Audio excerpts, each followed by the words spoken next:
तो second law of thermodynamics में हम लोग पढ़ रहे थे about a reversible Carnot cycle. ठीक है, रिवर्सिबल कार्नोट साइकिल। और रिवर्सिबल कार्नोट साइकिल को बेसिकली कार्नोट इंजन भी बोला जाता है and it basically is a very simplistic explanation of how an engine operates. है ना, कोई भी इंजन में क्या प्रोसेसेस होते हैं, किस तरह से ऑपरेट करता है। तो कोई भी इंजन बेसिकली क्या काम करता है कि हीट को एब्जॉर्ब करता है। जैसे आप उसमें पेट्रोल फ्यूल जो भी डालते हो, है ना, तो उनके कंबशन से हीट प्रोड्यूस होती है। उस हीट को वो एब्जॉर्ब करके कुछ यूजफुल वर्क करने की कोशिश करता है एक साइक्लिक प्रोसेस में। और लेकिन ये बात अभी निकल के हमारे सामने आएगी भी कि किसी भी इंजन की एफिशिएंसी 100% नहीं हो सकती है। मतलब जितनी भी उसने हीट एब्जॉर्ब करी वो सारी की सारी 100% यूजफुल वर्क में नहीं कन्वर्ट हो सकती। ठीक है, तो कार्नोट साइकिल में बेसिकली व्हाट हैपेंस इज कि 4 स्टेप्स होते हैं। हम लोग रिवर्सिबल, सारे स्टेप्स को रिवर्सिबल मान के एक थ्योरेटिकल मॉडल बना रहे हैं बेसिकली। ठीक है, प्रैक्टिकली तो रिवर्सिबल स्टेप होने में बहुत इनफाइनाइट समय लगता है, तो इसलिए प्रैक्टिकली ये पॉसिबल नहीं होता है। प्रैक्टिकली जो इंजन हैं वो सब इरिवर्सिबल हैं, लेकिन फिर भी कुछ एक थ्योरेटिकल मॉडल समझने के लिए हम लोग सभी स्टेप्स को रिवर्सिबल मान रहे हैं। तो पहला स्टेप जो है वो होता है एक आइसोथर्मल एक्सपेंशन। दूसरा स्टेप होता है एडियाबैटिक एक्सपेंशन। तीसरा स्टेप होता है आइसोथर्मल कंप्रेशन। और चौथा स्टेप होता है एडियाबैटिक कंप्रेशन। ठीक है, these are the 4 steps in a reversible Carnot cycle. ये पॉइंट ए यहां से हमने स्टार्ट किया, बी से सी पे आए, सी से डी पे आए। ठीक है, और फिर डी से वापस ए पे चले गए। सभी स्टेप्स का नाम हम लोगों ने पिछली क्लास में लिख लिया था। अच्छा, ये ए बी वाला स्टेप आइसोथर्मल एक्सपेंशन है। तो आइसोथर्मल एक्सपेंशन है तो भाई यहां पर क्या होगा, हीट एब्जॉर्ब होगी। तो इस वाले स्टेप में देयर इज क्यू एब्जॉर्ब, क्योंकि आइसोथर्मल एक्सपेंशन में हम लोगों ने ये पढ़ा था कि system does work by absorbing N equivalent amount of heat from the surrounding. ठीक है, और यहाँ पे हम ये भी मान रहे हैं कि हमारा जो फ्यूल है, जो भी अंदर हमने गैस वैस डाला है इंजन में जिसका कंबशन हो रहा है, that fuel is an ideal gas. क्योंकि हम अपनी सारी पढ़ाई तो भाई आइडियल गैस के लिए करते हैं। तो हम लोग एक सिंपल मॉडल पढ़ रहे हैं। ठीक है, एक बेसिक इंजन का फंक्शनैलिटी, एक उसका लॉजिक डेवलप करने की कोशिश कर रहे हैं। तो हम आइडियल गैस मान के अपनी सारी पढ़ाई कर रहे हैं। तो isothermal expansion of ideal gas, first law याद करिए, हमने पढ़ा था कि आइसोथर्मल एक्सपेंशन में गैस जितना वर्क करती है उतना same amount of heat surrounding से एब्जॉर्ब कर लेती है। बीसी वाला प्रोसेस एडियाबैटिक है, तो यहाँ पे तो कुछ क्यू होगा नहीं। ठीक है, अच्छा, लेकिन यहाँ कूलिंग जरूर हो जाएगी, क्योंकि एडियाबैटिक एक्सपेंशन में कूलिंग होती है। तो ये हीट एब्जॉर्ब किया था हायर टेम्परेचर पे, मान लीजिए TH पे। तो ए से बी तक तो टेम्परेचर TH है, T हॉट। फिर यहाँ ठंडा हो गया तो टेम्परेचर कुछ कम हो गया, तो ये TC हो गया। TC मतलब T कोल्ड। अब C से D में क्या हो रहा है कि देयर इज आइसोथर्मल कंप्रेशन। ठीक है, तो आइसोथर्मल कंप्रेशन में जितना सिस्टम पे वर्क होता है उतना अमाउंट ऑफ हीट को रिजेक्ट कर देता है। तो C से D जाने में सम हीट इज रिजेक्टेड, इसको हम लोग Q रिजेक्टेड बोल देते हैं। और D से ये तो वापस से एडियाबैटिक है, तो यहाँ पे तो कोई हीट इन्वॉल्व नहीं होगी। हाँ, हीटिंग जरूर हो जाएगी। एडियाबैटिक कंप्रेशन में हीटिंग हो जाती है और वापस से वो उसी टेम्परेचर पे पहुंच जाता है। तो TH का मतलब हो गया हॉट और TC का मतलब हो गया cold. Heat is absorbed at higher temperature and rejected at lower temperature. और इस पूरे प्रोसेस में एक क्लॉकवाइज डायरेक्शन में साइकिल घूम रही है। तो this is work done by the system on the surrounding. ठीक है, तो कुछ यूजफुल वर्क हमें एक साइकिल में मिल जाएगा। इस तरह से बार बार साइकिल इंजन में रिपीट होती रहेगी। ठीक है, साइक्लिक होना जरूरी है, क्योंकि घूम फिर के फिर से वहीं पर आ जाना चाहिए। मतलब आप ऐसे समझो ना, इनफाइनाइट इंजन आप नहीं बना सकते हो कि खाली एक्सपेंशन हुए चला जा रहा है, हुए चला जा रहा है। ठीक है, तो एक लिमिटेड स्पेस भी है वहां पर, तो इसलिए प्रोसेस मस्ट बी साइक्लिक। तो अब हम लोगों को सबसे पहला काम यहां पर ये करना है कि we have to calculate Q and W for all 4 steps of a reversible, हम रिवर्सिबल मान के ही पढ़ रहे हैं। ठीक है, of a reversible Carnot engine. तो सभी चारों स्टेप्स के लिए हम Q और W पहले कैलकुलेट करने जा रहे हैं, जो कि काफी आसान काम है, हमने फर्स्ट लॉ पढ़ रखा है तो कोई इसमें दिक्कत नहीं आने वाली है। तो सबसे पहले AB वाले स्टेप से स्टार्ट करते हैं। पहला स्टेप AB है, तो WAB क्या हो जाएगा भाई? What is AB?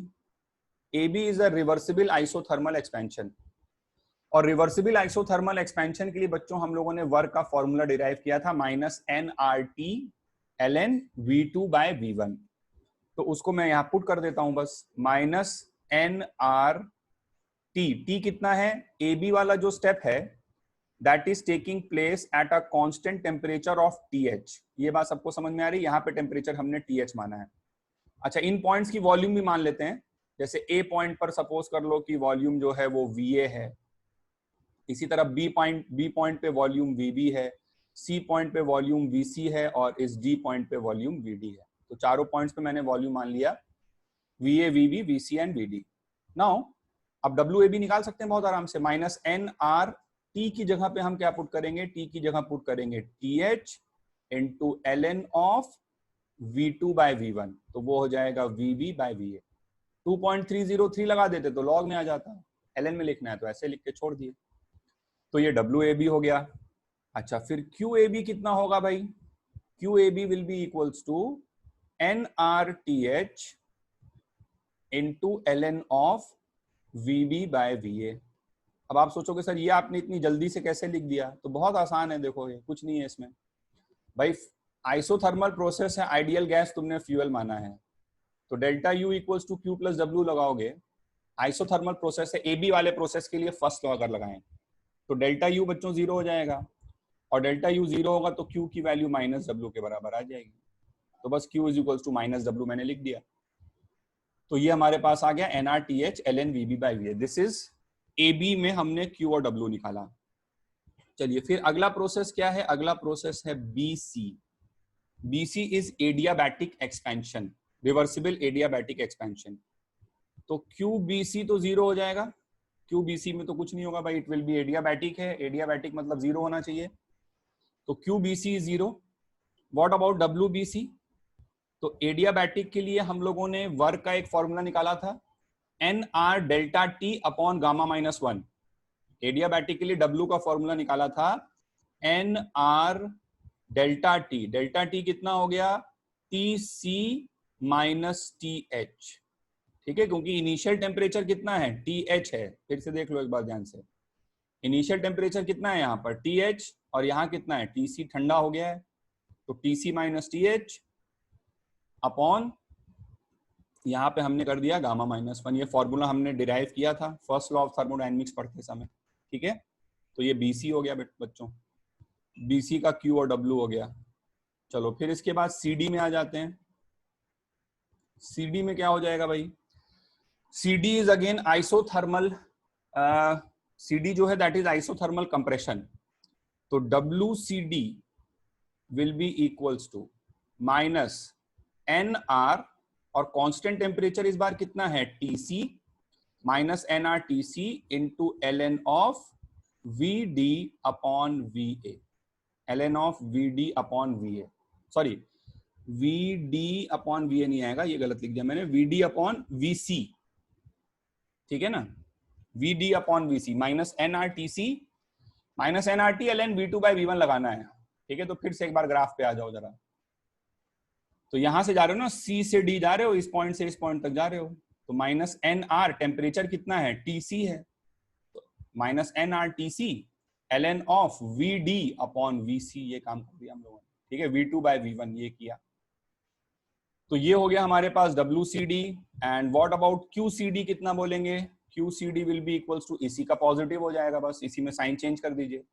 ठीक है, क्योंकि आइसोथर्मल प्रोसेस है तो डेल्टा U तो 0 होगा, तो QCD का वैल्यू हो जाएगा nR। Isothermal process on ideal gas है, इसलिए डेल्टा U 0 होगा।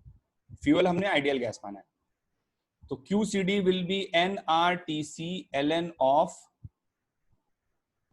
VD upon VC।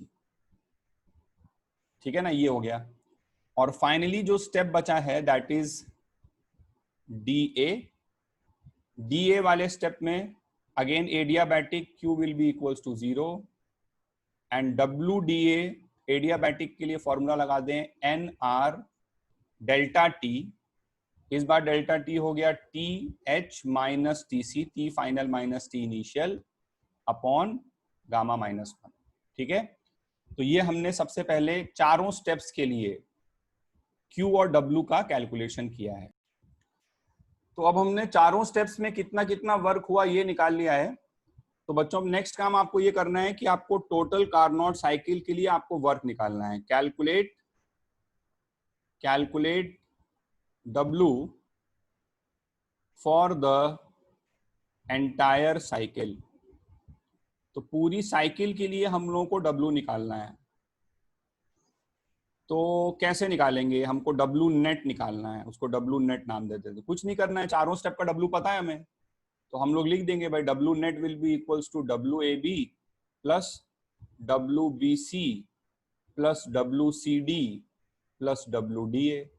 चारों स्टेप का हमको वर्क निकल जाएगा यहाँ से। ठीक है, तो अब थोड़ा सा मैं यहाँ पे एग्जैक्ट वैल्यू सबकी पुट नहीं करूंगा क्योंकि बहुत लंबा एक्सप्रेशन बन जाएगा, बट आपके पास सभी चीजों के फॉर्मूले ऊपर लिखे हुए हैं, इन चारों को आपने कैलकुलेट किया है। ठीक है, तो अब आप इन वैल्यूज को खुद को देख के पहले तो अपने आप को समझा लो कि WBC और WDA जो एडियाबैटिक वाले दोनों स्टेप्स हैं, उन दोनों का वर्क तो जुड़ करके 0 हो जाएगा।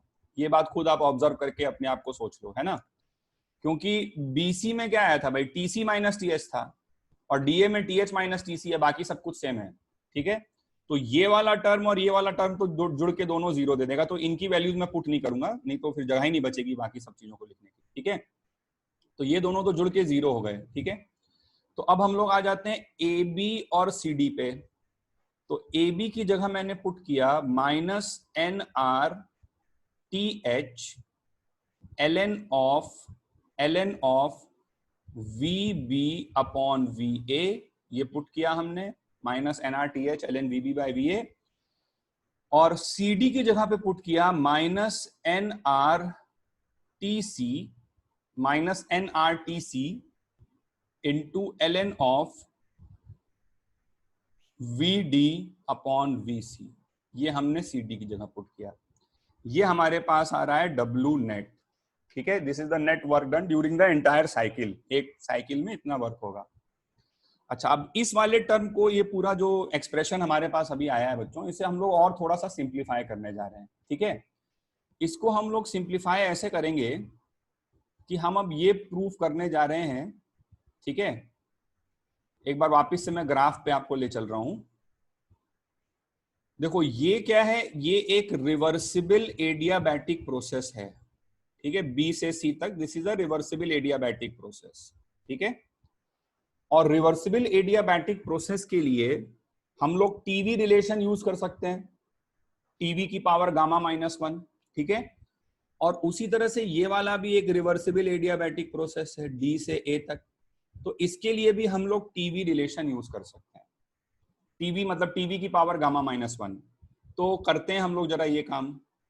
तो B से C तक अगर देखा जाए तो हम लोग लिखेंगे टीवी की पावर गामा-1। तो B पॉइंट पर मान लो ये फर्स्ट पॉइंट है और ये सेकंड पॉइंट है, तो यहां पर टेम्परेचर कितना है भाई, यहां पर टेम्परेचर है TH इंटू VB की पावर गामा-1 इज इक्वल्स टू, यहां पर टेम्परेचर कितना हो गया, यहां पर है TC इंटू VC की पावर गामा-1।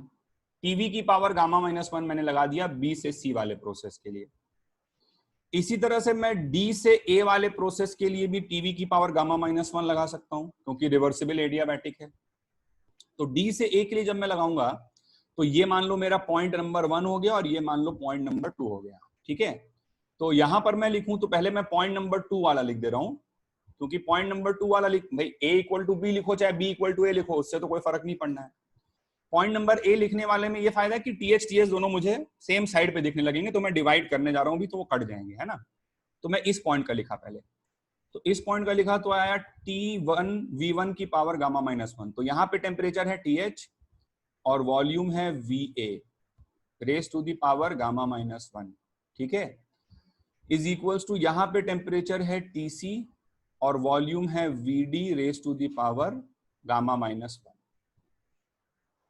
तो बस ये दो मेरे पास इक्वेशंस आ गई। और इन दोनों इक्वेशंस को अब हम लोग डिवाइड कर देते हैं।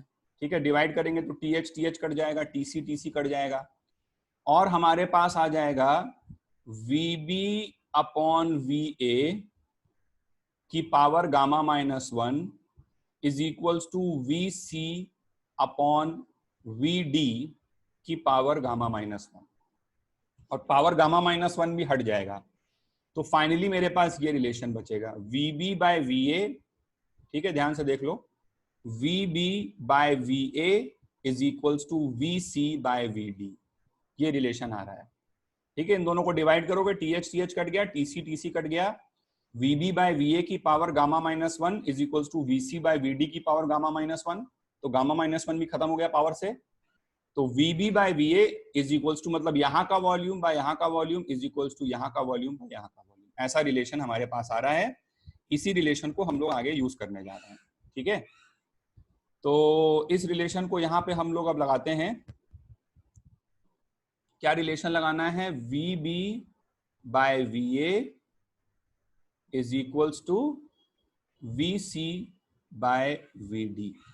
ठीक है, अब देखो यहां पे हम लोगों को क्या दिखाई दे रहा है, यहां पे हमें दिखाई दे रहा है VD बाय VC। ठीक है, तो VD बाय VC की जगह पर, VD बाय VC की जगह पर हम लोग VA बाय VB पुट कर सकते हैं। मतलब ये तो आप समझ पा रहे होगे, यहां से VD बाय VC की जगह पर, ठीक है, हम लोग पुट कर सकते हैं VA बाय VB, राइट। और VA बाय VB यहां पे रखेंगे और माइनस को फिर अंदर डाल दें तो वो VB बाय VA हो जाएगा। ठीक है, तो W नेट को मैंने ऐसे लिखा -NRTH ln ऑफ, मतलब मैं VB बाय VA इतना बनाने के पीछे क्यों लगा हुआ हूं, ताकि ln VB by VA common आ जाएगा, और इसको मैंने लिख दिया plus NRTC into ln of VB by VA। ये स्टेप आई होप सबको समझ में आ गया होगा। मैंने VD बाय VC की जगह पे पहले VA बाय VB ही सोचा था, लेकिन एक माइनस साइन था, तो माइनस साइन को अंदर देके मैंने इसे VB बाय VA कर दिया, और यहां से हमारे पास W नेट अभी इतना ही छोड़ देते हैं। ठीक है, या अभी चलो ऐसे ही छोड़ देते हैं इसको, अभी एक चीज और करेंगे इसमें, तब उसके बाद बात करेंगे। इतना पहले नोट कर लो जल्दी से।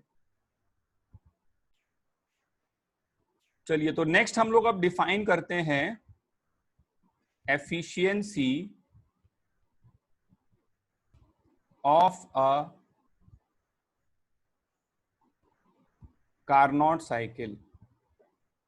तो एक टर्म डिफाइन किया जाता है जिसको हम लोग बोलते हैं एफिशिएंसी, और एफिशिएंसी को एक इस तरह का एन बनाते हैं इसको, लेकिन एन नहीं बोलते, ग्रीक भाषा में इसको ईटा बोला जाता है ना, ईटा, पत्थर वाला ईटा, तो इसको ईटा बोलते हैं। तो इसको एन से इस टाइप से रिप्रेजेंट करते हैं हम लोग। अब इसका मतलब क्या होता है, ईटा का मतलब क्या होता है? एफिशिएंसी मतलब क्या है भाई, कि किसी को एक सम अमाउंट ऑफ, हम इंजन में क्या काम कर रहे हैं भाई, हम उसको कुछ एनर्जी दे रहे हैं, हीट दे रहे हैं, फ्यूल का कंबशन करा के, और उसको बोल रहे हैं कि चलो इससे कुछ यूजफुल वर्क करो तुम। ठीक है, तो हमने जितनी एनर्जी उसको सप्लाई करी, उसमें से जितना परसेंटेज वो यूजफुल वर्क में कन्वर्ट कर पाया, वही उसकी एफिशिएंसी है। तो eta for an Carnot cycle is defined as -W net divided by Q absorb. ठीक है, -W net divided by Q absorb, ये जनरल मीनिंग होता है ईटा का। W नेट क्या है? Net work done during the cycle. अब आप बोलोगे सर माइनस क्यों लगा दिए? माइनस इसलिए लगा दिए क्योंकि W नेट नेगेटिव क्वांटिटी होगा ना, work is done by the system on the surrounding, और हमको तो एफिशिएंसी में खाली परसेंटेज निकालना है। तो -W नेट सोच लो या mod ऑफ W नेट सोच लो, मतलब तुम्हें खाली उसका मैग्नीट्यूड डालना है। तो चूंकि work done by the system on the surrounding है, इसलिए W नेट अपने आप में एक नेगेटिव क्वांटिटी होगा, और हम एक और जबरदस्ती माइनस लगा देंगे तो वो ओवरऑल पॉजिटिव बन जाएगा। ठीक है, तो इसलिए हम लोग इसको इस तरह से -W net upon Q absorb लिखते हैं। अच्छा, फिर इसके बाद अगर हम लोग ये बात सोचें कि जो कार्नोट साइकिल है वो ओवरऑल तो एक साइक्लिक प्रोसेस ही है। ठीक है, overall it is a cyclic process, जहां से चले थे घूम फिर के वहीं पर आ गए ना। तो इस पूरे साइक्लिक प्रोसेस के लिए अगर हम लोग फर्स्ट लॉ ऑफ थर्मोडायनेमिक्स लगा दें पूरे साइकिल के लिए, for the entire Carnot cycle. अगर फर्स्ट लॉ ऑफ थर्मोडायनेमिक्स लगाएं तो we will write delta U equals to Q plus W. अच्छा, डेल्टा यू बच्चों, यू जो है वो क्या होता है, स्टेट फंक्शन होता है। ये बात हमने साइक्लिक प्रोसेस पढ़ते समय भी पढ़ी थी कि घूम फिर के जहां चले वहीं पे आ गए, तो डेल्टा यू हो जाएगा 0। और यहां से हमारे पास माइनस डब्ल्यू की वैल्यू आ जाएगी क्यू। इस क्यू को मैं लिखूंगा Q absorbed plus Q reject, Q absorbed plus Q reject. भाई कार्नोट साइकिल में क्या हो रहा है, एक स्टेप में हीट एब्जॉर्ब हो रही है, एक स्टेप में हीट रिजेक्ट हो रही है, तो नेट क्यू क्या बोलोगे आप, Q absorb plus Q reject बोलोगे। तो माइनस डब्ल्यू नेट, पूरे प्रोसेस का जो माइनस डब्ल्यू नेट है उसकी जगह पर हम लोग Q absorb plus Q reject भी सोच सकते हैं। और अगर हम लोग इसको पुट कर दें ईटा की जगह पर, तो Q absorb minus W net की जगह पे साइक्लिक प्रोसेस वाला फंडा लगा करके Q absorb plus Q reject हमने रखा, अपॉन नीचे क्या रखना है, क्यू एब्जॉर्ब रखना है। तो यहां से हमारे पास ईटा की वैल्यू आ रही है 1 plus Q reject upon Q absorb. अब हो सकता है 1 मिनट के लिए आपको देखने में ऐसा लगे कि सर अरे ये तो एफिशिएंसी तो 1 से ज्यादा आ रही है, लेकिन ये 1 से ज्यादा नहीं है बच्चों। अभी तुम खाली उसको सरफेस लेवल पे देख रहे हो, तुम थोड़ा सा और ध्यान से एनालाइज करो तो this is heat rejected by the system, और हीट रिजेक्टेड बाय सिस्टम की वैल्यू नेगेटिव होगी, तो ये नेगेटिव होगी तो ये 1 से छोटा ही आएगा अभी तो, है ना। तो ये तो एक जनरल फॉर्मूला हो गया एफिशिएंसी का। This is a general formula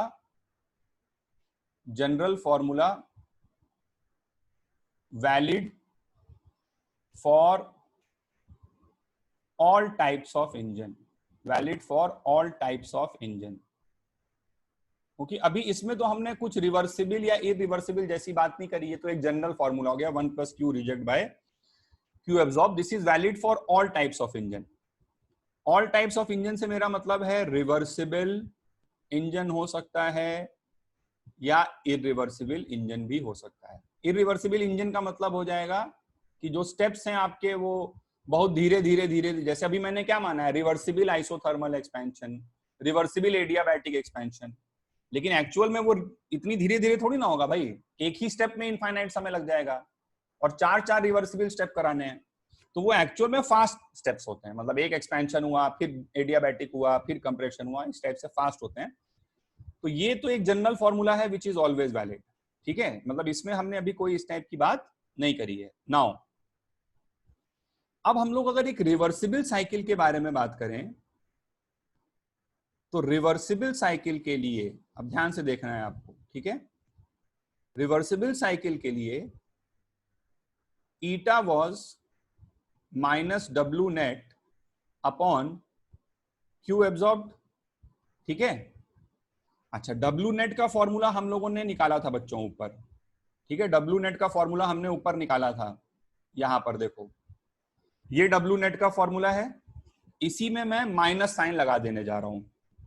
तो अगर मैं इसमें माइनस साइन लगा दूंगा, डब्ल्यू नेट का फॉर्मूला हमने डिराइव किया था थोड़ी देर पहले, तो माइनस साइन लगा दूंगा तो ये चीज आएगी एन आर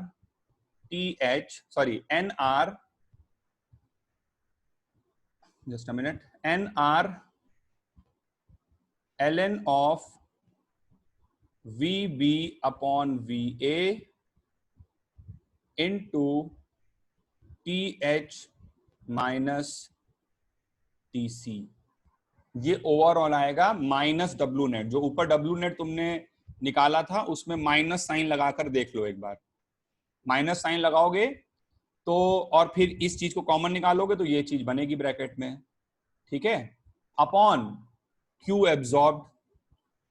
क्यू एब्जॉर्ब्ड अगर आप ध्यान से जाकर देखिए तो क्यू एब्जॉर्ब की वैल्यू हो जाएगी एन आर, ये भी हमने निकाला था।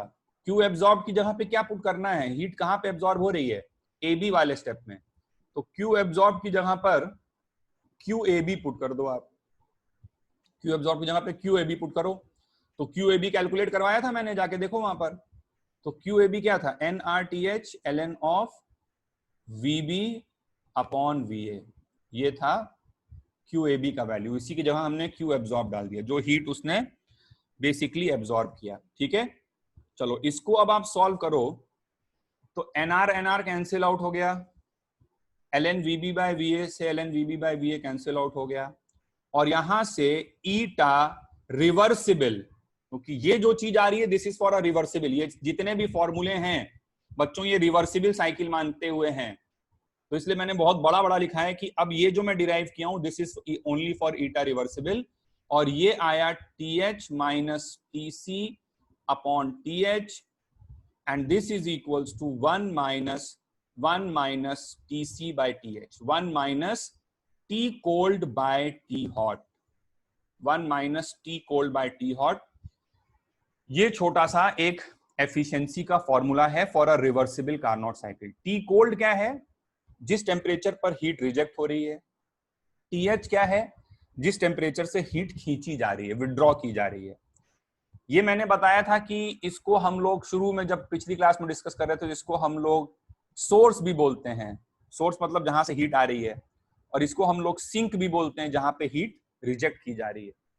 तो 1 माइनस TC बाई TH ये रिवर्सिबल इंजन के लिए आ रहा है। अब देखो जो ईटा रिवर्सिबल आया, हमारा ज्यादा फोकस इसी पे रहेगा। ईटा रिवर्सिबल की वैल्यू 1 से लेकर के 0 के बीच में ही होगी, 1 से 0 के बीच में होगी, ठीक है। ईटा रिवर्सिबल की वैल्यू 1 नहीं हो सकती, 1 नहीं हो सकती। क्यों? क्योंकि अगर 1 होना है तो ये वाला टर्म 0 होना पड़ेगा, TC बाई TH वाला, और TC बाई TH वाला टर्म 0 कब होगा?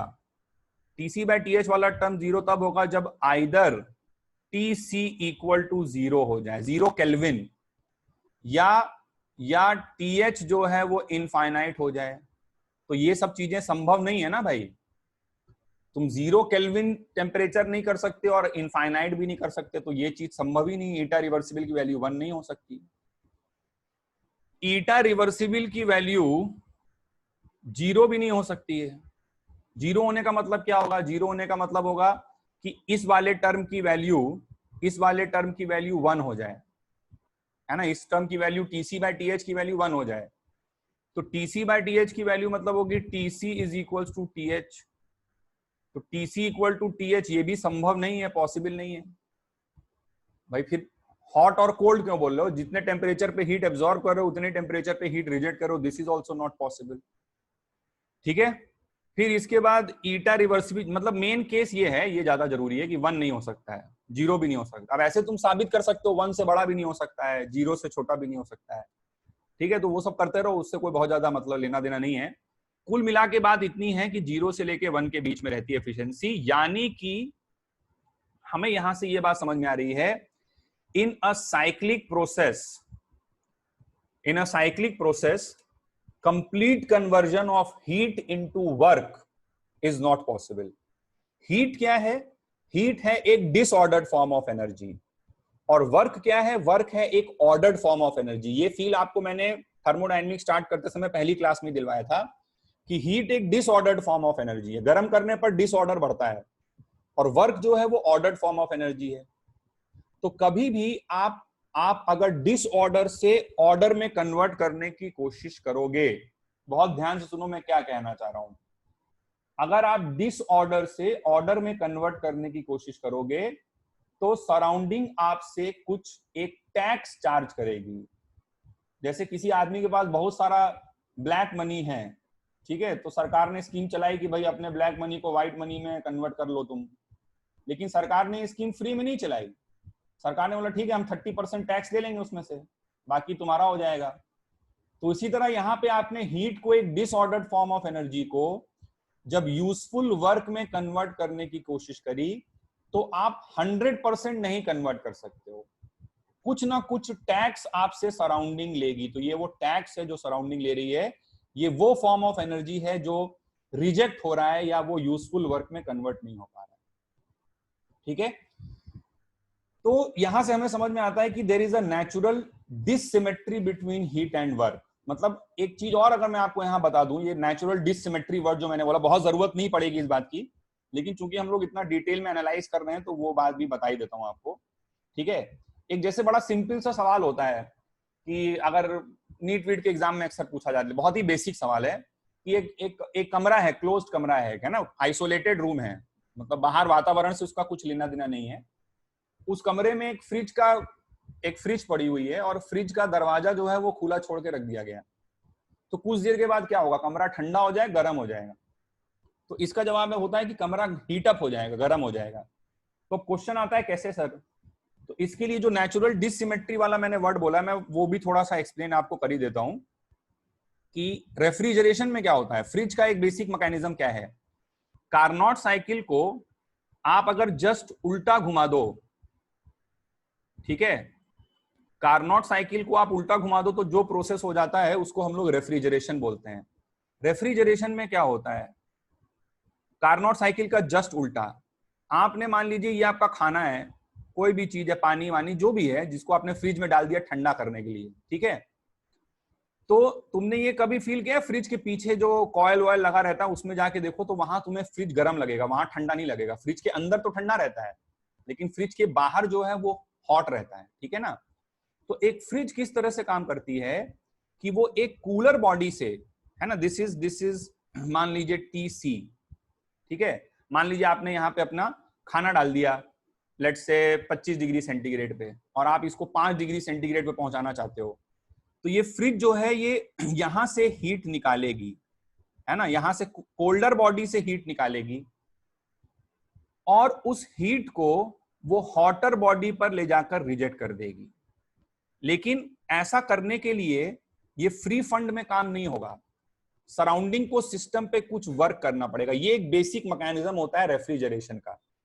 मतलब फ्रिज जो है, मान लो यहां से इस चीज को ठंडा करना है, तो यहां से उसने क्या किया कि 50 जूल हीट निकाला।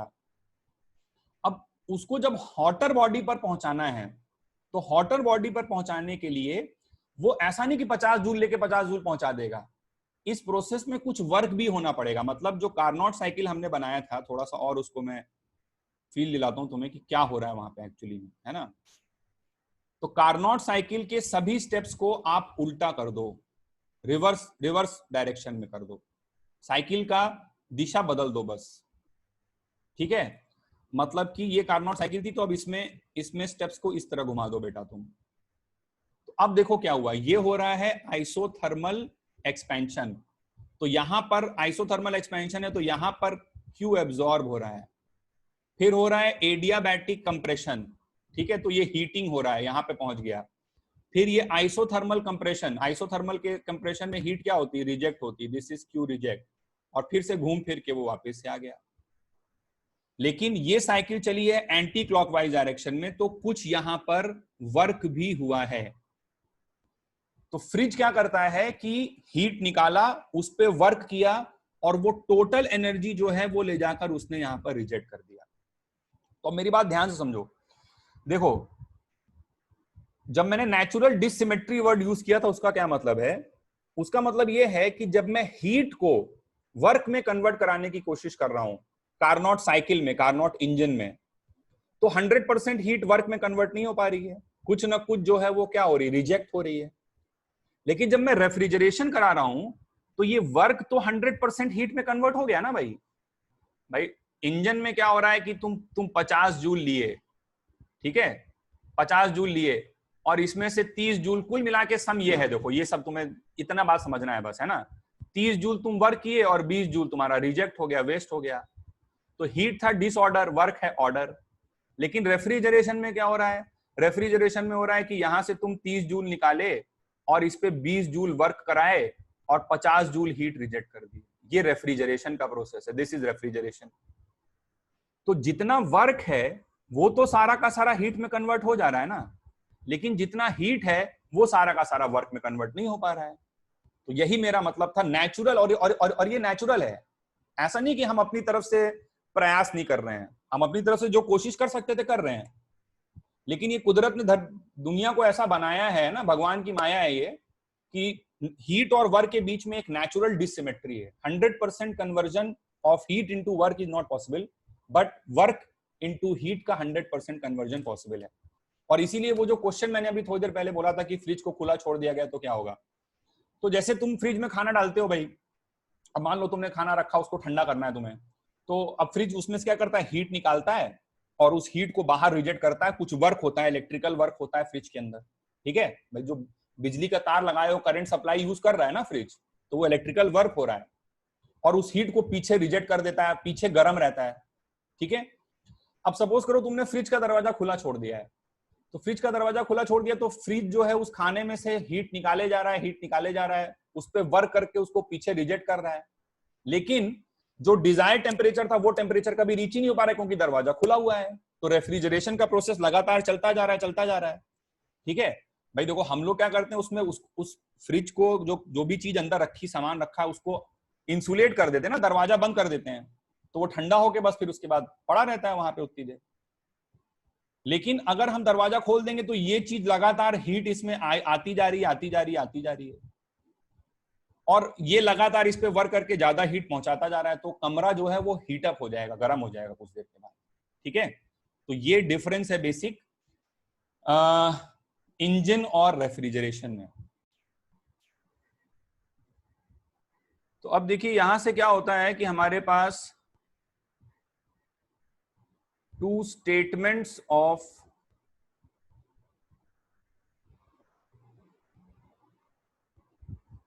सेकेंड लॉ आते हैं। सेकेंड लॉ को एक्सप्रेस करने के बहुत सारे तरीके हैं और हर एक तरीका मैं आपको बताऊंगा उसका क्या मीनिंग है, और उसमें से फिर सबसे ज्यादा फाइनली इंपॉर्टेंट कौन है ये भी डिस्कस करेंगे।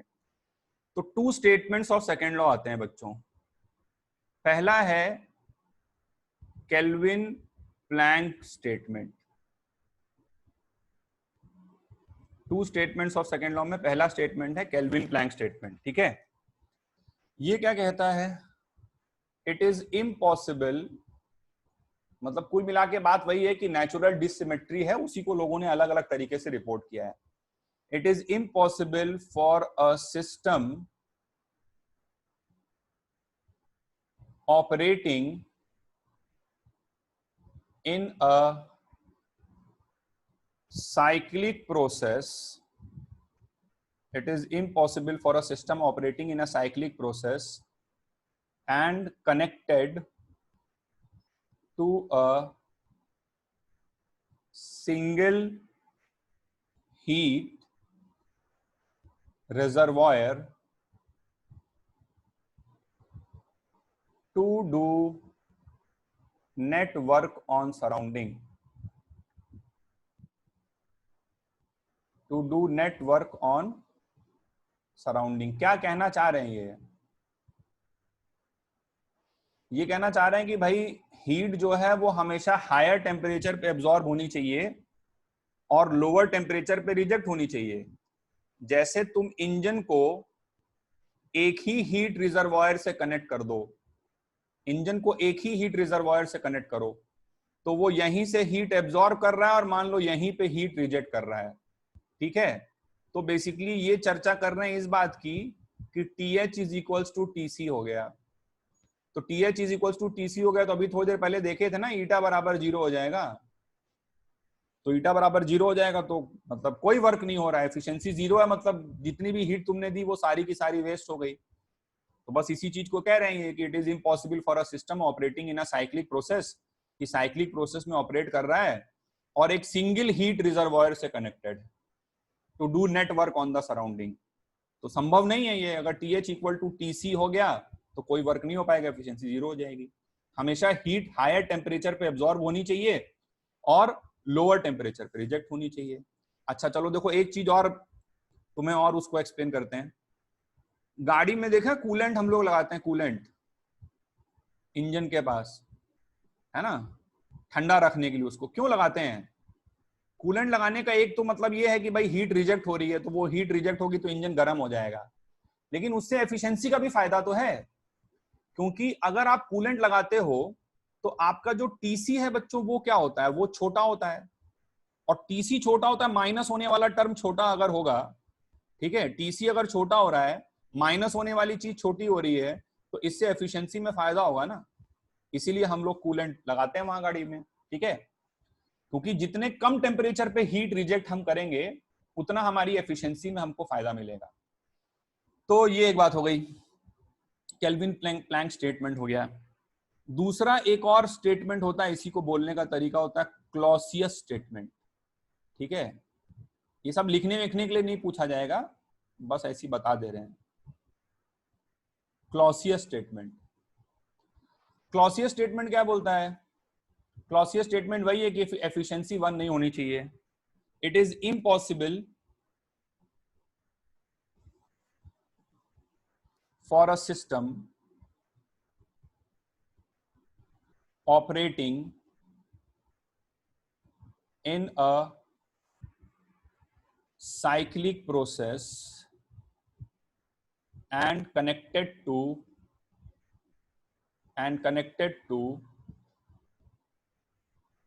two heat reservoirs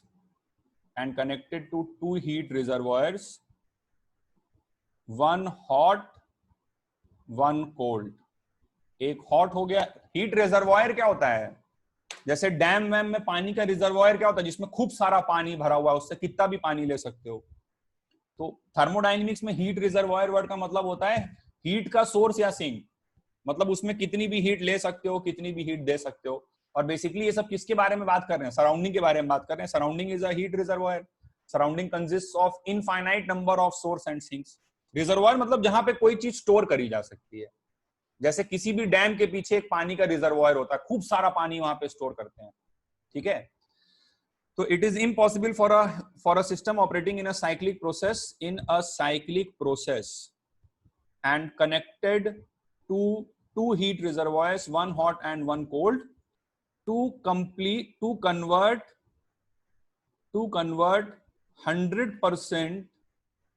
100% of the heat into work। मतलब ये कहना चाह रहे हैं कि एफिशिएंसी 1 नहीं हो सकती है, पूरा का पूरा 100% हीट वर्क में कन्वर्ट नहीं हो सकता है।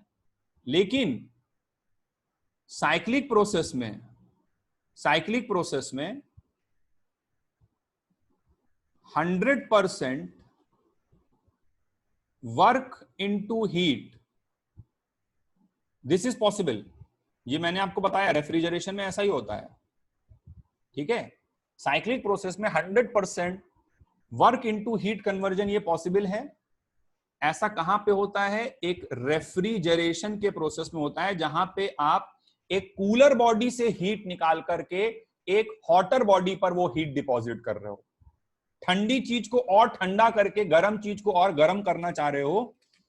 तो सराउंडिंग मतलब नेचर ऐसा बोलता है कि ये तुम नेचर के विरुद्ध जा रहे हो और ये फ्री फंड में ये काम नहीं हो पाएगा, तुम्हें कुछ वर्क भी करना पड़ेगा, तब तुम उस हीट को पास ऑन कर पाओगे। तुम एक ठंडी बॉडी से हीट निकाल के गर्म बॉडी पे जमा करना चाहते हो, तो इसके लिए कुछ मेहनत करनी पड़ेगी, ठीक है। तो 30 जूल निकाला तो 20 जूल वर्क करके 50 जूल फाइनली वो हीट पास ऑन करेगा, और इसलिए पीछे फ्रिज के गर्म रहता है। तो साइक्लिक प्रोसेस में 100% वर्क इनटू हीट ये कन्वर्जन पॉसिबल है। ऐसा कहां होता है? रेफ्रिजरेशन में होता है। And this shows that there is a natural dissymmetry between heat and work। Natural dissymmetry है एक, और नेचर ने बनाई है ये, हम लोग अपनी तरफ से जो कर सकते हैं वो कर रहे हैं। हीट क्या है? हीट है एक random form of energy, disordered form of energy, ठीक है। Disordered form of energy. गर्म करने को सोचो, तुम गर्म करते हो तो पार्टिकल और डिसऑर्डर बढ़ता है, ठीक है। और वर्क क्या है? Work is an ordered form of energy. Work is ordered form of energy, ठीक है। तो हम 100% डिसऑर्डर से 100% ऑर्डर में नहीं आ सकते हैं। हमेशा हीट कुछ ना कुछ रिजेक्ट हो रही है, और इसलिए यहां से कुछ एक ऐसी हमें फील आनी चाहिए कि डिसऑर्डर जो है वो बढ़ रहा है। डिसऑर्डर से ऑर्डर जब आ रहे हैं तो 100% नहीं आ पा रहे हैं, ठीक है। लेकिन ऑर्डर से डिसऑर्डर जब आ रहे हैं तब 100% आ रहे हैं। तो नेट डिसऑर्डर में कुछ इंक्रीज आ रहा है ना भाई हमेशा। ये मैंने तुम पिछली क्लास में भी हल्का हल्का फील दिलाने की कोशिश किया था कि डिसऑर्डर जो है वो बढ़ता जा रहा है। मतलब डिसऑर्डर फॉर्म में जाना जो है वो एक नेचुरल टेंडेंसी है, ये समझो। तो डिसऑर्डर फॉर्म में जाना एक नेचुरल प्रवृत्ति है किसी भी चीज की, एक टेंडेंसी जो होती है ना। ऑर्डर्ड फॉर्म में आने के लिए हमें मेहनत करनी पड़ी, लेकिन डिसऑर्डर्ड फॉर्म में वो अपने आप चला जा रहा है।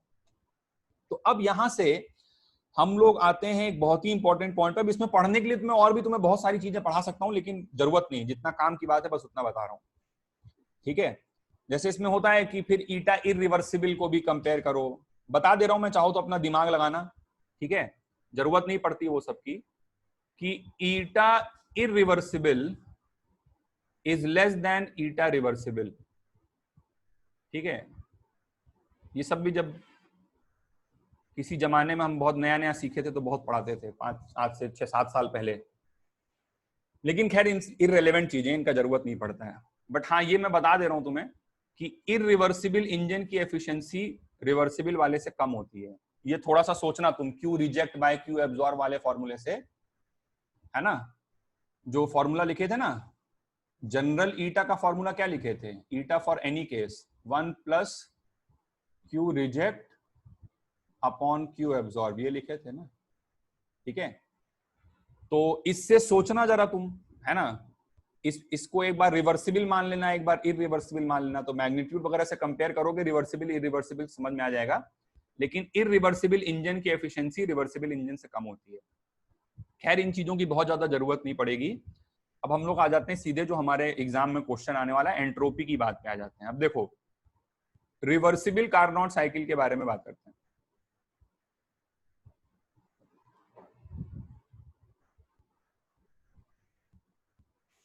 रिवर्सिबल कार्नोट साइकिल में अगर हम लोग रिवर्सिबल प्रोसेस के लिए ईटा निकालें तो 1 प्लस क्यू रिजेक्ट, भाई ये तो एक जनरल फॉर्मूला है ना, ये तो कभी भी लगाया जा सकता है।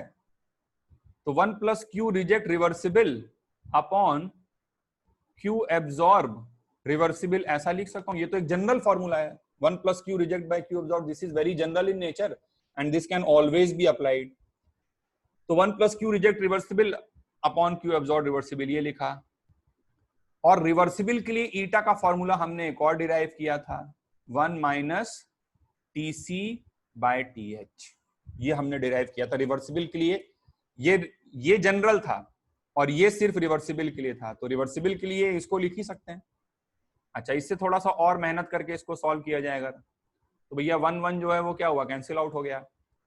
और यहां से हमारे पास देखो क्या बन जाएगा, यहां से हमारे पास आएगा क्यू